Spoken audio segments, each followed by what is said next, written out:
Okay, so welcome to another lit conversation. Today I'm with Fatima Whitbread, MBE. I'm stumbling a bit because I was an amateur athlete in my teens. You wouldn't believe it, would you? And Fatima was definitely one of my heroes and still is. Fatima, welcome. Thank you, Marcia. I'm really Wonderful. delighted to be here sharing your platform. Oh, it's lovely. Lovely to have you here. Now, Fatima, we wanted to honour you at the Lit Awards for a number of reasons. Um, our co-founder, Freddie Nwaka, he spent the first Ready? I love nine them. years. Don't you just love him? You can't help but love him. So we also worked on his book, and his book is doing amazingly well. Yes. And he tells his story of his first 9, 10 years Mhm. fostered or farmed, as they would say, from a Nigerian family. And so it was important to us, your story is so important to us. And also the fact that from what we've seen, we know that you have several books, Yes. and what I see is that your books are a form of activism. So my first point is, why first? You've got your life story. Why was it important to you to have a book telling your life story? It's important to understand strength of resilience is born out of the life experience that I had in the children's home. So, being abandoned as a baby and, as you know, left to die, a neighbour heard the baby crying. And when she reported to the police that she hadn't seen anybody coming or going in a couple of days, they bashed the door down, rescued the baby, and then I was made a ward of court and spent my next 14 years in children's homes. And back in the 60s, children's homes were quite different to what they are now.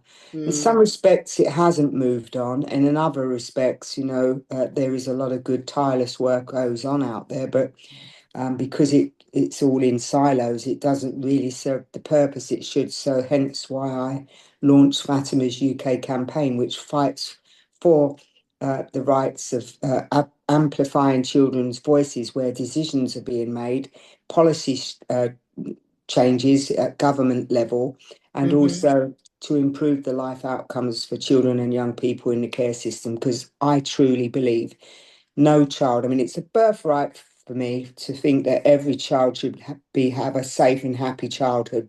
yeah. But having said that, there's an awful lot, unfortunately, that become abandoned, neglected, and voiceless. So my story, Marcia, is one Mhm. of inspiration and hope.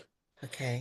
It's empowering to try to educate and relate to the public to make them understand that not all children have the love and security of a good family. Mm. And these children, through no fault of their own, find themselves in the care system. And we need to aspire to do much more for them. It's not just the government's responsibility, it's Mm. all our responsibility. Everybody's responsibility. Exactly. And Yeah. we all have that moral and ethical responsibility to do what we can. And I always say, ask yourself, what more can you do to make a difference in these young people's lives? And I guess that's why I launched the book of Fatima's My Bright Shining Star, about a young Mm. Fatima in the care system and her bright shining star being Auntie Ray, who was a Mm. 40-hour lady. And I've always said it only takes one person in a child's life Yes. to make that difference. And for me, Auntie Ray was that person, and I always used to call her the tickle monster. Okay. And the why I called her the tickle monster, Marcia, is because as a child, I always remember Auntie Ray when she came into the children's home. We all loved Auntie Ray. We all wanted a piece of Auntie Ray. We wanted her to be. Mm. I particularly would wanted Auntie Ray to be my mummy. So what I would used to do is hide under the bed sheets, and Auntie Ray used to play this very good game that she'd wake us all up Yeah. slowly, one at a time, and she'd leave me to the very end, and then she'd tickle me, and that's when Mm. I knew my day had started because Auntie Ray, she just got us kids. We felt safe and secure with her, It's Auntie. beautiful. Yeah, I That mean, is beautiful. that is, And in children's homes in those days, You would call the staff auntie? Aunties, yeah, Yeah, aunties and yeah, uncles, yeah. that's right. It's not really, in my view, should change. I mean, most children Yeah. that live in the care system, I suppose local governments really, I mean, local authorities that do take responsibility for their young people and have residential care homes for children.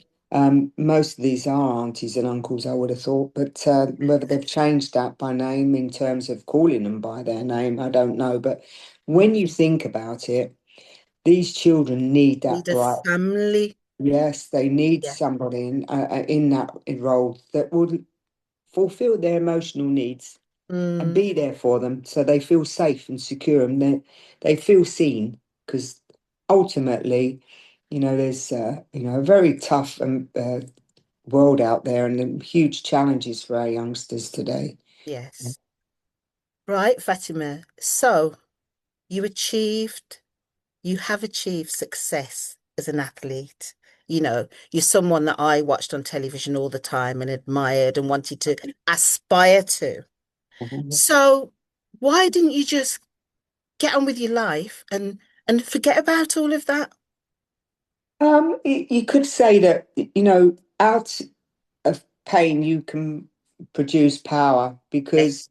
when you look at it, I mean, we all have a platform we can use to help to enhance other people's lives and Mm, help them improve their lives. I've always worked as an advocate for children, but under the radar. yes. I'm also an ambassador for Action for Children. Okay. I'm ambassador for Breath Trust, which is Mm-hmm. a leadership program in Cumbria. I also Okay. sit on the John Lewis Partnership Building Happier Futures, Okay. which is very important to me. And so to launch Fatima's UK campaign was to take that a step further in being independent and being able to ask those more difficult questions Mm, and hold people to account for what they need to do. Because, as I said earlier, the care system doesn't and hasn't served the purpose that it should do in a long time because they work in silos. So yes. last year we launched a 2 day summit called Harness the Power of One Voice, which we had for the children's care system. And it was quite a historic moment. We brought the four nations together for the very first time.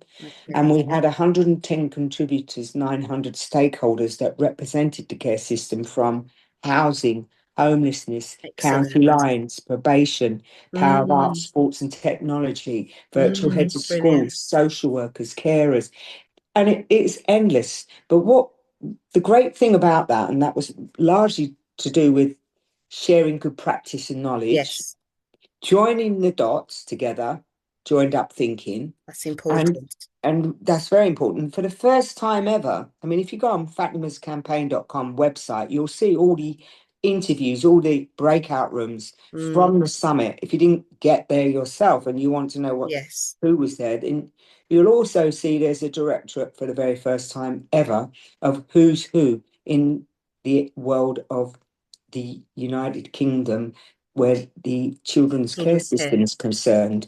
And that's an amazing achievement in itself. We also have on our website the white paper, which we've presented to the Mm-hmm. government of asking for changes, Mm-hmm. up in the age for young people from 18 to 25, so they don't fall off that care cliff. Also, character protected characteristic is on there.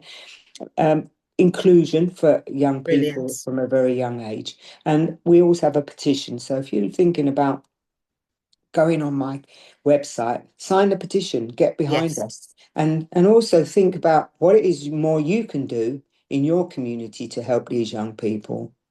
absolutely. That's really It's powerful. so Can you tell us the important, I think. website again, Yeah. Fatima?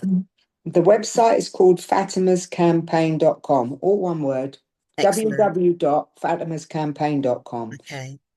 And then And once you'll we see go it on the all on site, there. we'll find out how we can get involved. We can That's read right. and see how we can support the movement. Absolutely. You can That's see brilliant. all the things that we did last year at Okay.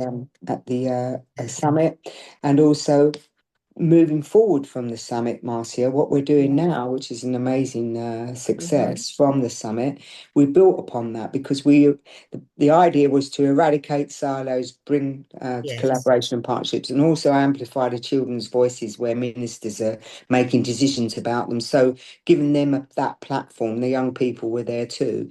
Hmm. Now we're building on that. We're bringing together those collaborations, action orientated stakeholders, and developing Great. action hubs which will support our young people when they leave care, independent, sustainable living by skilling them up. Because many of them at 18, as Mm. you know, And not only prepared. they're not prepared, they haven't got a safety net under, and then they're expected to circumnavigate rent, bills, and Yeah. employment. And many of them fall off that care cliff within 2 years and become Mm. homeless. So we have to do more to Yes. aspire for them in order to, if we would our own, to put them on what I call an unstoppable human path to reaching their goals and living their dreams. Because the Oh, important thing about that, Marcia, is yes. that one day they will have a family of their own.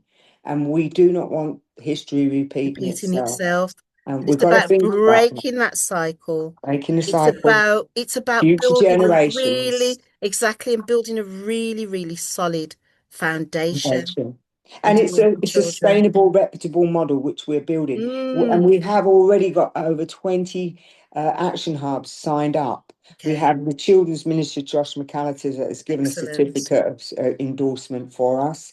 And we have now got our first super hub, Fatima's UK campaign, Birmingham Super Hub initiative being launched, Okay. which it will be launched in July. I'm And really we will interested watch in this space, that. so you'll see this, Yeah. 30th of July, that's when we plan to do it. And Brilliant. you will see this is a sustainable, reputable model which we can roll out across the country. So no child should ever feel abandoned, voiceless, and alone. Wow, that's amazing. So you raise awareness and do you raise funds as well? Yes, we had to raise our own funds to put the summit on. I raised over 380,000 last year That's to bring together collaborations, bring people across the country, the mm, children and young people. mm, To sustain the 2 day event didn't come cheaply, but at the same time, the Guildhall were more competitive than the six other different local authorities, not local okay. authorities, establishments, Yes. because we had to be near Westminster. We wanted most of the ministers to come Yes. across from there. And also, we also felt it was important for our young people to feel important because it wouldn't do it to put it on at the Novotel or the Holiday Inn. Our young people have been ignored for far too long. We need to put them where they rightly deserve at the top and be looked after and supported as they should be. I have a question for you. Yeah. So Fatima, do you think that more investment in preparation for parenthood Mhm. and parenting would make a difference to the number of children who Let go and enter care. into the care system? We need to learn to think about step up, step down programs where we Mm, have organizations that can step up, help a family where they need it when yeah, they're at their most vulnerable and their children too, so they yes. don't get split up and put Mm, at different ends of the country, because that's a very damning situation when you think about a family being split up because they didn't get that basic help that they could have so, had in that period of time. yeah, We don't want to see children split up. We don't want to see siblings at one end of depth yeah. and breadth of the country, and being moved multiple times. Mm, This isn't acceptable, Marcia. So yes, we're working on that early intervention side and excellent. programs that can help, hubs that will come in and support these young families when they most need it, because it makes sense, doesn't it? Keep the Yeah, families together where they of need to be and course. where it's safe to be. Yeah, that's wonderful. Fatima, why did you accept our offer of the Lit Award? I am truly privileged and honoured to accept your award. And the reason for that is because it comes at a time in my life that I've always, as I've said, worked as an advocate for children, Yeah. but I'm most proud about the work that I do with Fatima's UK campaign, and to be honoured in this way by the Lit Awards for Yeah. the work that I'm doing for our children and young people Yeah. is the reason why I am humbled and I'm grateful Oh, for, that's for wonderful. That's wonderful. We're delighted that you accepted. We're looking forward to seeing you at the event. I'm going to ask you, we're looking forward to seeing you. What are you looking forward to at the event? I'm looking forward to meeting everybody and Mhm. sharing my empowering story to help them to understand and ask them and themselves what more can they do to help these young children. That is the key question to everyone. What more could you do? So Yeah. there's what could we do collectively, but as an Mhm. individual, there may be, and there is more that even as an individual we can do. Marcia, what we also need to remember this day and age, and we Yeah. always talk about a village to raise a child, Yes. but those days have slipped away, Changed. and humanity and kindness has got to come back. We've got to learn to Absolutely. work together to build happier, nicer, kinder Yeah. society and better communities. And Yeah. the way to do that is to start using that massive amount of energy which is out there by having a few good leaders. Yes. Get back to good It's about leadership. leadership. It's about leadership. And ask yourself, what can I do to change to make that difference, Mm, to help, improve the life outcomes for children, our most vulnerable in society? yes. And that's surely not a difficult thing to do a personal assessment on your company or on your So own true. values and beliefs and see whether or not you can bring fundamental change, because that's what it's about, moving forward and And the bringing. and the thing is, we have all been children. We have all been Well, children. there's a child in every one of us, just And the waiting child to is get still out. And it's there. still there, of course it Yeah. is. And Yeah. how far down do you have to dig before you reach that little child? When I look in the Yeah. mirror in the morning, Marcia, I Yes. still see that vulnerable 3-year-old. Yeah. But when that person looks back at me, I say, I've got you. I may Mm, have grown up, but I've got you and yeah. I'll look after you. And And that's what it's about. yeah, that's a really important message. Fatima, thank you so much for your time. And I'm you're welcome. excited to see you. And And you. will you have any books available on the day? Or do Well, we we buy could. them online? You can get them on Amazon now. They're only Mm, £3, I think 45, something like that. If you buy okay. two, you get a third reduced or free. I'm Okay. not sure. Look it up. You'll Okay. find We'll it. do. Because remember that book, the proceeds go to Fatima's UK campaign to help Brilliant. with our Power of Art, Sports and Technology programs for our Yeah, young vulnerable children. that's So brilliant. Thank you so much, Fatima. you're welcome. I'm looking Thank forward to you. seeing you, Marcia. Yes.